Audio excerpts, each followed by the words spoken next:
이렇게 대법원 특별조사단 발표 내용에 대해 법원 내부에서 공개적으로 이의를 제기하고 있는 현직 판사 한 분을 이 자리에 모셨습니다.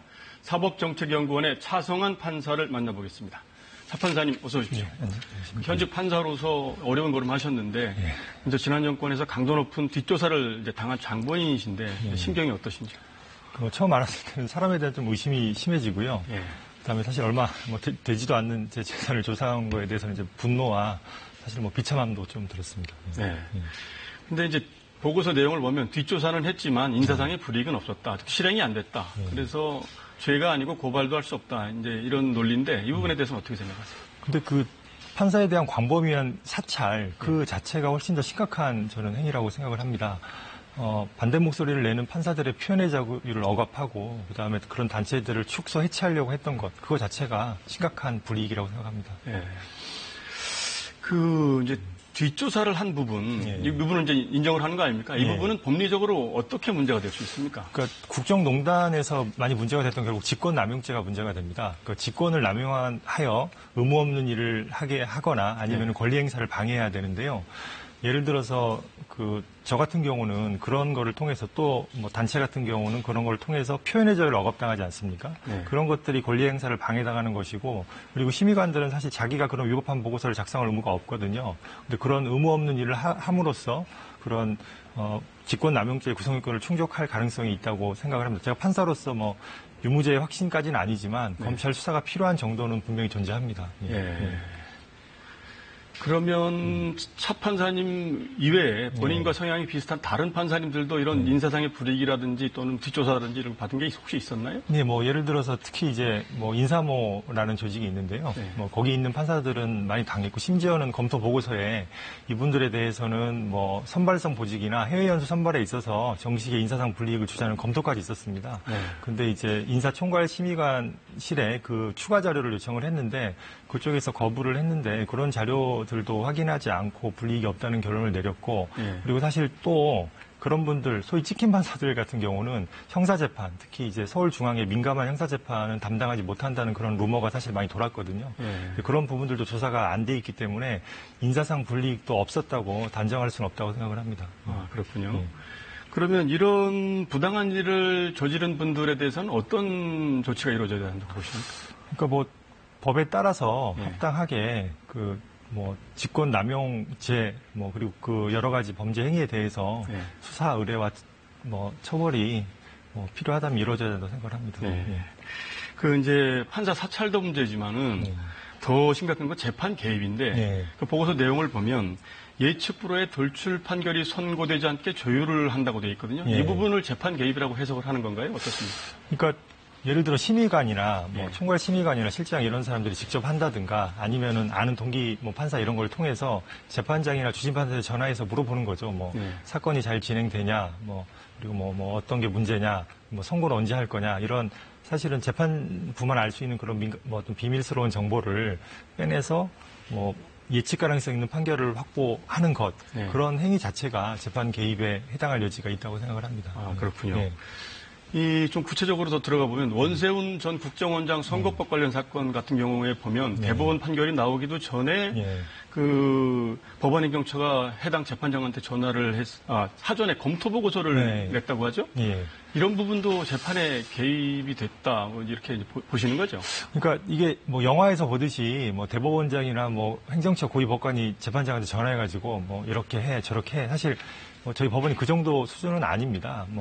근데 이제 다만 세련돼진 방식이 있는 거죠. 그러니까 재판을 담당하지 않고 사법 행정을 담당하는 그런 심의관들을 통해서 재판 내용에 관한 검토 보고서를 만든 다음에 그것을 직간접적으로 재판부에 이제 전달하는 방식을 쓰는 거죠.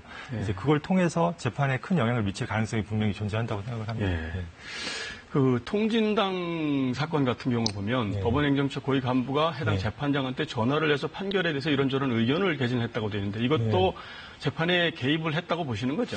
그러니까 사실 법관 윤리 강령상 그 판사가 다른 판사의 그런 진행 내용에 대해서 그렇게 확인하는 것 자체가 허용되지 않는다고 볼 수 있고 그다음에 선진국에서 이런 거는 사실 상상하기 힘듭니다. 그래서 그런 것들은 전화 변론 이런 규제 입법이 부족하기 때문에 발생하는 일인데 그런 부분들에 대한 입법적 해결이 필요하다고 생각을 합니다.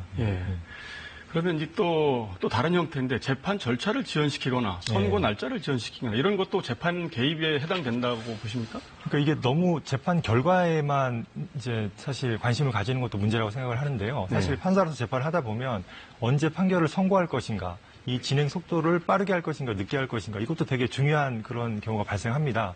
근데 이제 그런 것들에 대해서 영향을 미치려고 하는 그것도 당연히 재판 개입이고, 따라서 그거는 법관이 독립해서 정해야 될 부분입니다. 특히 뭐 청와대 같은 데다가 선고기일 우리가 뭐 변경해 줄 수 있다, 이런 식으로 악용될 수도 있고요.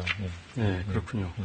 그럼 이제 다양한 형태의 재판 개입이 의심되는 사례가 이제 보고가 되고 있는데 이 재판 개입이라는 게 왜 심각한 거고 왜 문제가 되는 건지 좀 말씀해 주시죠. 그러니까 노골적으로 말씀드리면, 그러니까 이게 범죄가 될 수 있는 행동들입니다. 그러니까 예를 들어서 직권남용죄, 그러니까 뭐 의무 없는 일을 하게 하거나 권리 행사를 방해하는 것.